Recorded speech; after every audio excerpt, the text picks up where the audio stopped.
नमस्कार, मैं हूं श्वेता झा और आप देख रहे हैं आज तक। इस वक्त की बड़ी खबर आपको बता दें, कृषि कानूनों के खिलाफ फिर से किसान संगठन आंदोलन में जान फूंकने में लगे हुए हैं। दिल्ली में गाजीपुर सीमा के पास जमावड़ा बढ़ने लगा है तो इधर किसान संगठनों ने राष्ट्रपति को खत लिखा है। तो राहुल गांधी फिर से सत्याग्रही किसानों के साथ खड़े होने का दम भर रहे हैं।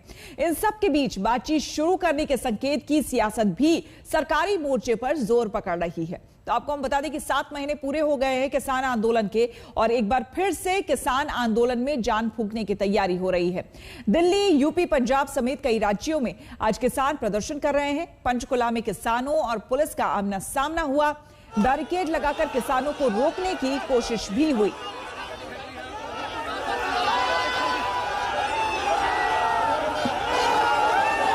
आपको बता दें कि अलग अलग जगहों में, अलग अलग शहरों में राजभवन को घेरने का आज किसानों की तरफ से कार्यक्रम था।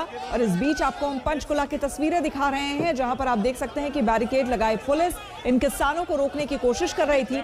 उसी में कई किसान नेता जो है काला झंडा लिए यहां पर आपको हाथों में नजर आएंगे। पुलिस की तरफ से पूरी बैरिकेडिंग, पूरी तैयारी ताकि कोई उपद्रव यहां पर ना हो। और किसान जब आगे बढ़ते हुए देखिए चले आए हाथों में झंडा लिए हुए, तो उन्हें रोकने की पूरी कोशिश यहां पर की गई। और इसी बीच दोनों के बीच यानी कि पुलिस और किसानों के बीच झड़प भी हुई। लगातार कृषि कानूनों के खिलाफ किसान आंदोलन तेज करने की अब कोशिश हो रही है। एक बार फिर से सियासत गरमाने की कोशिश हो रही है। लेकिन आपको बता दें कि सरकार की तरफ से भी ये संकेत आ चुके हैं कि सरकार बातचीत के लिए फिर से तैयार है। सरकार इस बात के लिए तैयार है कि किसान भी टेबल पर आए और फिर से बातचीत करें, लेकिन कानून वापस नहीं होगा, ये सरकार की तरफ से कहा जा चुका है। बीकेयू नेता राकेश टिकैत भी इस बात का जिक्र कर चुके हैं।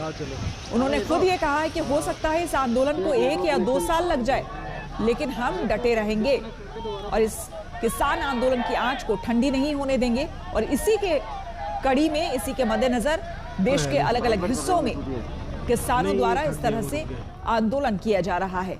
और आज बड़ी संख्या में किसान ट्रैक्टर लेकर एक बार फिर से निकले और उनका कार्यक्रम था राजभवन का घेराव करना।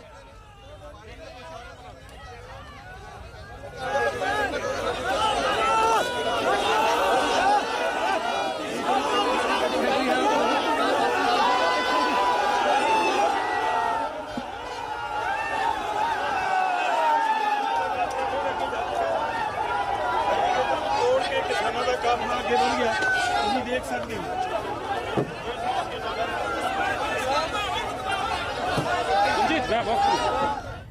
हम आपको बता दें कि हमारे संवाददाता हमारे साथ जुड़ गए हैं अलग अलग जगह से। पंचकुला से हमारे साथ सत्येंद्र चौहान जुड़ गए हैं, साथ ही एलजी हाउस से हमारे साथ सुशांत मेहरा जुड़ गए हैं और हमारे साथ गाजीपुर बॉर्डर से जुड़ गए हैं हिमांशु मिश्रा। तो आपको हम सबसे पहले लिए चलते हैं पंचकुला, जहां पर सत्येंद्र हमारे साथ जुड़े हुए हैं। सत्येंद्र, जो पंचकुला से तस्वीरें आई सामने और हम देख भी रहे हैं अभी, वो काफी उपद्रव की तस्वीरें। इस वक्त क्या यही स्थिति बनी हुई है या फिर इन्हें कंट्रोल किया जा चुका है? देखिए श्वेता, सबसे पहले तो मैं बता दूं, पंचकुला अकेला नहीं है। पंचकुला के साथ पंजाब लगता है, पंजाब का मोहाली है और हरियाणा और पंजाब दोनों के राजभवन साथ साथ हैं। तो यानी कि हरियाणा और पंजाब की दोनों की राजधानी है। दोनों ही राज्यों से किसान चंडीगढ़ आ रहे हैं, अलग अलग रास्तों से आ रहे हैं। फिलहाल जिस जगह पर मैं खड़ा हुआ हूँ, ये देखिए, यहाँ पर ये चंडीगढ़ पंचकुला का बॉर्डर है और यहाँ पर किस तरह के अरेंजमेंट्स किए गए हैं आप देखिए। वाटर कैनन की गाड़ियाँ लगाई गई हैं, वज्र वाहन लगाए गए हैं। इसके अलावा रास्ते को ब्लॉक करने के लिए ट्रक यहाँ पर लगाए गए हैं। और इससे ठीक पीछे वो जो पिछला ट्रक आपको दिखाई दे रहा है, वो दरअसल चंडीगढ़ का बैरिकेडिंग है। ये हरियाणा पुलिस की बैरिकेडिंग है। और ये किसान तकरीबन पंचकुला से 15 किलोमीटर पीछे से चले थे और पुलिस ने रास्ते में 3 जगह पर बैरिकेडिंग करने की कोशिश की थी, लेकिन तमाम बैरिकेडिंग को धराशायी करते हुए ये किसान लगातार आगे बढ़ रहे हैं। और दूसरी तरफ अगर पंजाब की बात करूं तो पंजाब के मोहाली में 2 जगह पर पुलिस ने बहुत भारी बैरिकेडिंग लगाई थी और उन बैरिकेडिंग्स को तोड़कर ये पंजाब के किसान चंडीगढ़ में दाखिल हो चुके हैं। फिलहाल पंचकुला में हम मौजूद हैं। पंचकुला में भी हरियाणा पुलिस और चंडीगढ़ पुलिस ने अपनी अपनी बैरिकेडिंग मात्र 20 मीटर की दूरी पर लगाई हुई है। रास्ते में तकरीबन 1 दर्जन के करीब ट्रक्स को रोका हुआ है। सीमेंट के पिलर लगाए हुए हैं, लोहे की बैरिकेडिंग है। इसके अलावा सैकड़ों की तादाद में पुलिस बल के जवानों को यहाँ पर तैनात किया गया है, लेकिन जिस तरीके से ये किसान लगातार आगे बढ़ते आ रहे हैं, ये देखिए, ये जो मैं तस्वीरें आपको दिखाऊं, पुलिस बल लगातार सड़कों पर कहीं ना कहीं पेट्रोलिंग कर रहा है और धीरे धीरे करके एक एक करके ये किसान अब यहाँ पर जुटना शुरू हो गए हैं। तो कुल मिलाकर सुबह से ही हरियाणा, पंजाब और चंडीगढ़ की पुलिस के लिए कहीं ना कहीं ये किसान परेशानी का सबब बने हुए थे और कुल मिलाकर टकराव की स्थिति यहाँ पर बनी हुई है, तनावपूर्ण स्थिति बनी हुई है। सत्येंद्र, आप बने रहे हमारे साथ, आप बने रहे हमारे साथ। हम गाजीपुर बॉर्डर चलते हैं, हमारे संवाददाता हिमांशु वहां पर बने हुए हैं।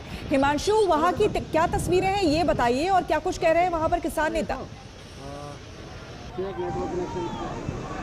देखिए, यहाँ पर अब सबसे पहले हम यहाँ की तस्वीरें आपको दिखाते हैं। देखिए, पुलिस यहाँ पर मौजूद है, किसान यहाँ पर मौजूद है। बीच में थोड़ी संख्या कम जरूर हो गई थी, लेकिन अब यहाँ पर एक बार फिर से किसान पहुँचने लगे हैं। ये ठीक जो मेन NH-24 है उसके नीचे की हम आपको तस्वीरें दिखा रहे हैं। आपको किसान नजर आएंगे अलग अलग ट्रैक्टर्स में, वो उन्होंने अपना जो घर सा बना रखा है। इसके अलावा आपको पुलिस इनके बीच में जगह जगह आपको पुलिस बैरिकेड यहाँ पर मौजूद नजर आएगी। सिक्योरिटी लगातार है। एक तो पुलिस की तरफ से आप देखिए किस तरीके से सिक्योरिटी, और दूसरी तरफ जो किसान हैं उन्होंने भी अपने वॉलंटियर यहाँ पर बना रखे हैं, जो लगातार नजर रखते हैं कि कहीं कोई संदिग्ध या बाहरी शख्स ना आए। इस बारे में हमने राकेश टिकैत से भी बात की थी, तो उनका ये कहना था कि उनकी कोशिश होती है, क्योंकि जानकारी आई थी सूत्रों के जरिए कि कोई माहौल बिगाड़ने की कोशिश न करे। तो ऐसे में इनका कहना था कि संदिग्धों पर लगातार नजर रखते हैं और कोई जानकारी मिलती है तो तुरंत पुलिस को बताया जाता है। तो इस तरीके से साथ साथ उन्होंने ये भी कहा था कि आज हिमांशु, जहां पर आप हैं काफी पुलिस वाले वहां पर मौजूद हैं। आप अगर एक बार उनसे जरा बात करिए और पूछिए कि उनके पास किस तरह के इनपुट्स हैं और किस तरह की तैयारी वो करके वहां बैठे हैं। देखिए, यहाँ पर ये सब लोग PSC के जवान हैं। PSC के अलावा पुलिस के भी जवान यहाँ पर मौजूद हैं, जो लोकल थाने के लोग हैं। ये PSC के। आप लोग यहाँ पर कब से हैं? 1 महीने से सर। 1 महीने से आप लोग की ड्यूटी यहीं पर है? जी सर। तो कोई इनपुट वगैरह या ऐसे मतलब रूटीन ड्यूटी? सुरक्षा कारणों से लगे। सुरक्षा कारणों से तो आप ये देखिए, ये सुरक्षा कारणों से ये 1 महीने पे। बिल्कुल हिमांशु, आपके पास भी आएंगे। सुशांत के पास चलते हैं। सुशांत LG हाउस से हमारे साथ जुड़े हुए हैं। सुशांत, आपके पीछे भी हम कुछ लोगों को देख पा रहे हैं। आज राजभवन घेराव की इनकी तैयारी थी, आपके पास क्या जानकारी, तस्वीरें दिखाएं। हाँ, देखिए श्वेता, मैं आपको तस्वीरें दिखाना चाहूँगा। ये किसानों का डेलीगेशन है जो कि अभी किसान जितने भी हैं वो LG से मुलाकात करके यहाँ पर पहुँचे हैं, क्योंकि मेमोरेंडम सौंपने की बात आज किसान लीडर्स की तरफ से की गई थी। मेमोरेंडम सौंपना पहुँचे थे, LG से मुलाकात हुई। क्या कुछ मुलाकात में रहा? वो जो LG तो छुट्टी पे है क्योंकि कोविड चल रहा है। हम 2 आदमी का डेलीगेशन किया था, तो उसका प्रिंसिपल सेक्रेटरी है, उसके बाद हम लोग की हुई है। प्रिंसिपल सेक्रेटरी की बात हुई है, तो उसके साथ हम बैठ के ये डिस्कस किया है कि हमारा जो कृषि कानून है 3 खेती काले कानून, इसको रद्द किया जाए और MSP की गारंटी कीजिए। जो बिजली शोध एक्ट है उसको 2020 उसको रद्द किया जाए। पराली वाला एक्ट है, पोल्यूशन एक्ट था, उसको भी रद्द किया जाए। डीजल और पेट्रोल की कीमतें बढ़ रही है नित दिन, महंगाई बढ़ रही है, वो घटाई जाए। डीजल पेट्रोल की कीमतें घटाई जाए। सुशांत हमारे साथ बने हुए थे। हिमांशु और सत्येंद्र, आप सभी का बहुत बहुत शुक्रिया तमाम जानकारी के लिए। और आपको बता दें कि प्रदर्शन को लेकर राकेश टिकैत का क्या कहना है, उनसे बात की है आज तक संवाददाता हिमांशु मिश्रा ने। उनकी रिपोर्ट देखिए। इस वक्त हमारे साथ बात करने के लिए किसान नेता राकेश टिकैत जी हैं, हम उनसे बात करते हैं। सर, दिल्ली पुलिस का कहना है कि उनके पास कुछ ऐसी खुफिया एजेंसियों से जानकारी आई है कि ISI बेस्ड कुछ लोग जो है वो माहौल बिगाड़ने की कोशिश कर सकते हैं। आपके पास ऐसी कोई जानकारी, पुलिस से बातचीत में कुछ आपको जानकारी? ना, हमें तो नहीं दी कोई जानकारी। और पुलिस निगाह रखे ना, जो माहौल बिगाड़ेगा निगाह रखे उसकी। पुलिस लगातार सिक्योरिटी भी बढ़ाई हुई है और जो जानकारी मिल रही है सूत्रों के मुताबिक कि 3 मेट्रो स्टेशन बंद करे गए हैं, वो एहतियातन इसी वजह से बंद किए गए हैं। और बताओ, वे मेट्रो स्टेशन बंद करते हो तो हम क्या करें? आपको कोई जानकारी दी गई है कि इस तरीके से आपके आंदोलन में सोशल मीडिया के जरिए या दूसरे जरिए माहौल बिगाड़ने की कोशिश की जा सकती है? पता नहीं, धमकी तो आती रहे हैं बहुत। किसकी धमकी आती रही? वो रिपोर्ट दिखवा दे हम उनके खिलाफ। वहाँ रिपोर्ट आप लिखवा देते जब भी कोई आती है? मोबाइल पे आती है, WhatsApp पे आती है, किस तरीके? मोबाइल पे सुनना है, सुन लेंगे, रिकॉर्ड है सब। क्या बोलते हैं और अपने आप को कहाँ का बताते हैं? भाई यहाँ के ही बतावे मेरे को, ये कहो जाकर आंदोलन खत्म कर दो, नहीं तो देख लेंगे। आंदोलन खत्म कर दो, नहीं तो देख लेंगे।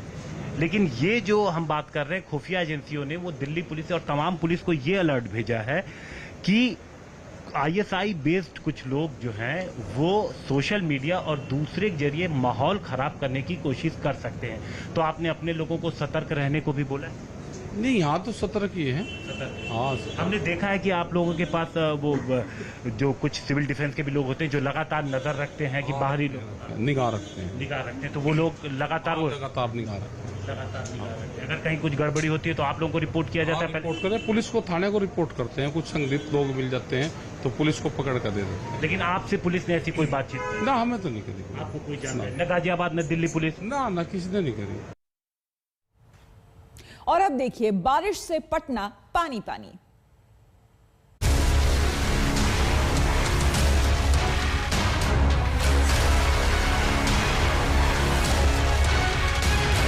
उप मुख्यमंत्री रेणु देवी का आप ये आवाज़ देखिए, किस तरीके से चारों तरफ आप जिधर भी नज़र घुमाएंगे आपको केवल पानी ही पानी जो है वो नज़र आएगा।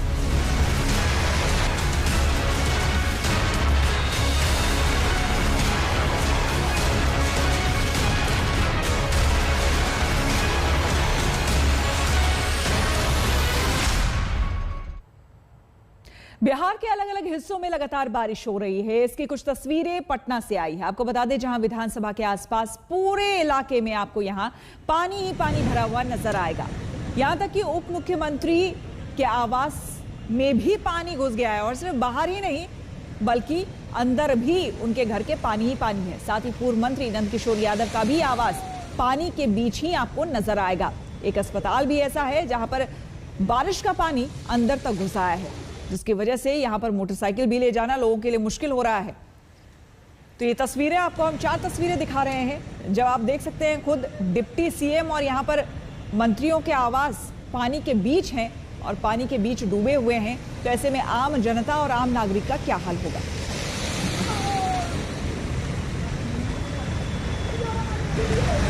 बिहार की उप मुख्यमंत्री रेणु देवी दरअसल आपदा प्रबंधन मंत्री भी हैं, लेकिन राजधानी पटना में जो उनका सरकारी आवास है वहां पर खुद आपदा की स्थिति जो है वो पैदा हो गई है। यानी कि आपदा प्रबंधन मंत्री के घर पर खुद आपदा की स्थिति आप देखिए। कल रात जो 4-5 घंटे की बारिश हुई है पटना में, उसके बाद रेणु देवी का ये सरकारी आवास है जो आप देख सकते हैं चारों तरफ से जो है वो जलमग्न हो चुका है। और ये आवास जो है आप देख सकते हैं टापू में जो है वो तब्दील हो गया है। और कल रात से ही 4-5 घंटे मूसलाधार बारिश हुई पटना में, उसके बाद इस तरीके के हालात जो है वो पैदा हुए हैं।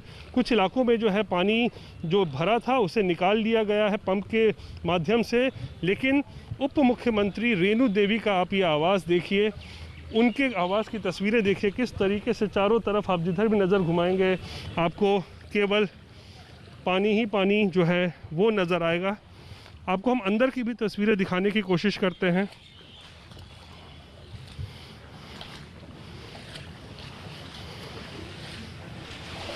और ये देखिए,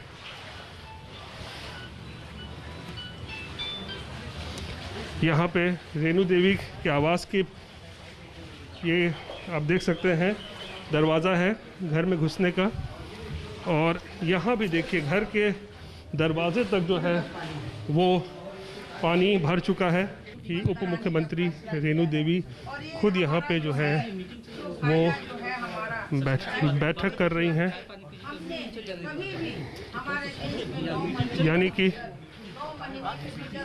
यानी कि आप देख सकते हैं उप मुख्यमंत्री खुद घर पर मौजूद हैं। यहाँ वो वर्चुअल माध्यम से एक बैठक भी ले रही हैं, बैठक में शामिल हैं। लेकिन आप देखिए उनके घर के चारों तरफ किस तरीके की तस्वीर है। ये साफ तौर पर दिखाता है कि कैसे उप मुख्यमंत्री और आपदा प्रबंधन मंत्री के घर पर खुद इस वक्त आपदा की स्थिति पैदा हो गई है। तो सुशासन राज में भी लंबा वक्त हो गया, लेकिन अब भी तस्वीर नहीं बदली बिहार की। रुक करेंगे अगली खबर का। और बड़ी खबर आपको बता दें, अयोध्या में भव्य राम मंदिर बन रहा है, लेकिन पीएम मोदी चाहते हैं कि राम मंदिर की तरह राम की नगरी भी भव्य बने। अयोध्या के विकास प्लान को लेकर पीएम मोदी ने आज एक बड़ी बैठक की है। इस वर्चुअल बैठक में यूपी के CM Yogi Adityanath, deputy CM Keshav Prasad Maurya और डिप्टी सीएम दिनेश शर्मा, साथ ही कई मंत्री मौजूद थे। पीएम मोदी ने बैठक में कहा है कि अयोध्या का ऐसा विकास हो कि कम से कम एक बार आकर अयोध्या दर्शन की हसरत हर हिंदुस्तानी को हो जाए। पीएम मोदी ने कहा है कि अयोध्या का ऐसा विकास हो कि ये तीर्थ और पर्यटन दोनों नजरिए से दुनिया का बड़ा केंद्र बन जाए। देखिए, माननीय प्रधानमंत्री श्री नरेंद्र मोदी जी को विश्व लीडर ऐसे ही नहीं कहा जाता है। उनका विजन इतना बड़ा है, उनकी किसी भी विषय के लिए दृष्टि इतनी मतलब शानदार है कि आज माननीय मुख्यमंत्री जी, हमारे दूसरे उप मुख्यमंत्री साथी और हमारे माननीय मंत्रीगण और सब अधिकारीगण सबके साथ जो आज की बैठक में उन्होंने मार्गदर्शन दिया है वह अभूतपूर्व है। हमारे लिए वक्त हो गया है एक छोटे से ब्रेक का। बने रहे हमारे साथ, देखते रहिए आज तक।